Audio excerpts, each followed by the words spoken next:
Bonjour et bienvenue sur Radio Mangalala. Aujourd'hui, on va parler de Thérèse Kaikwamba Wagner. Eh bien, Thérèse est issue d'un métissage culturel et géographique unique. Elle est la fille d'une mère congolaise, Thérèse Kaikwamba Kabunji, originaire de Bujimai dans la région du Kasaï, et d'un père allemand, Johannes Wilhelm Wagner. Ce dernier, né en 1937 à Bade, arrive au Congo en 1966 en tant que prêtre catholique. Affecté à la paroisse Saint-Alphonse dans les quartiers populaires de Matete à Kinshasa, il démissionne de son sacerdoce en 1977 pour épouser la mère de Thérèse, avec qui il forme une famille multiculturelle.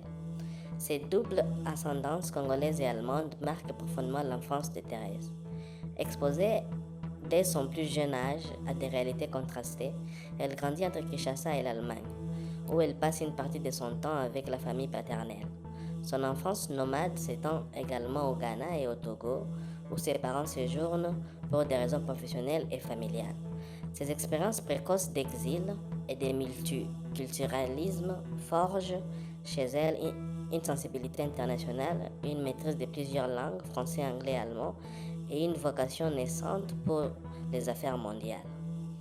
Dans un contexte de turbulences politiques en RDC avec les élections contextées de 2006 entre Jean-Pierre Bemba et Joseph Kabila, Thérèse développe un intérêt précoce pour l'anthropologie politique influencée par les dynamiques sociales et ethniques de son pays natal. Thérèse Kaikwamba suit un parcours académique brillant et international orienté vers les sciences politiques, les droits humains et la gouvernance. Elle obtient en 2008 un Magister Artium, équivalent à une maîtrise en anthropologie, sciences politiques et pédagogie à l'université de Johannes Gutenberg en Allemagne, où elle rédige une thèse explorant les dynamiques électorales et sociales en Afrique centrale. Passionnée par les questions de la démocratisation, elle poursuit ses études en 2010 au Centre interuniversitaire européen pour les droits de l'homme et la démocratisation, obtenant une maîtrise en droits humains et démocratisation. Sa thèse porte sur le consociationalisme au Burundi, un modèle partagé du pouvoir pour résoudre les conflits ethniques, démontrant son expertise naissante dans la résolution des crises sécuritaires. En 2023, elle achève une formation exécutive à la prestigieuse Harvard Kennedy School aux États-Unis où elle obtient une maîtrise en administration publique. Ces programmes axés sur la planification stratégique et la gouvernance renforcent sa capacité à aborder les défis complexes de la diplomatie et du développement. Elle est également alumni du Global Campus of Human Rights et l'Institut fédéral pour l'analyse des pays d'Afrique. Ces formations combinées et ces expériences de terrain font d'elle une spécialiste reconnue en analyse politique, planification stratégique et résolution des conflits, particulièrement dans la région des Grands Lacs. La carrière de Thérèse Kaikwamba débute en 2009 à Kigali au Rwanda, où elle intègre l'Agence de coopération internationale allemande pour travailler sous la réforme du secteur de sécurité. Ces postes inaugurales la plongent dans les enjeux post-génocide rwandais et les dynamiques régionales sensibles, affinant son expertise en sécurité et en gouvernance.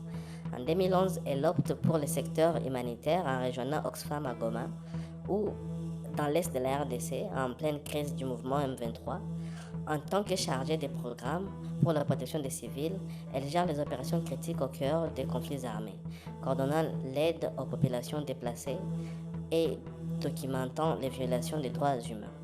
Cette période décrite par elle-même comme l'une des plus passionnantes de sa carrière, la voit sillonner les territoires de Masisi, Beni, Walikale et Nyiragongo allant d'anthropologie de terrain et action humanitaire.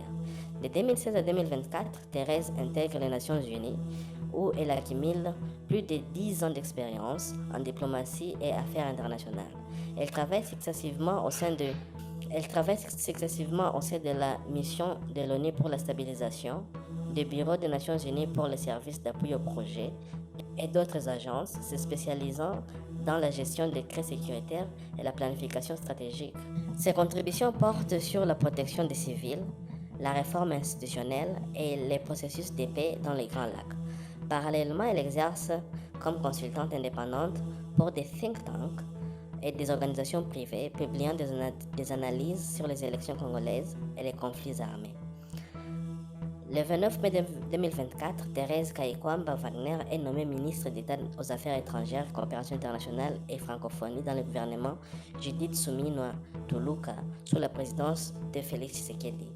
Elle succède à Christophe Lutundula et prend ses fonctions le 13 juin 2024 à 41 ans. Elle devient la deuxième femme à occuper ces postes sous Tshisekedi, marquant une avancée pour la parité dans la diplomatie congolaise. Son mandat est immédiatement marqué par les défis majeurs, la gestion du retrait progressif de la MONUSCO, les tensions régionales avec le Rwanda et la promotion d'une diplomatie proactive.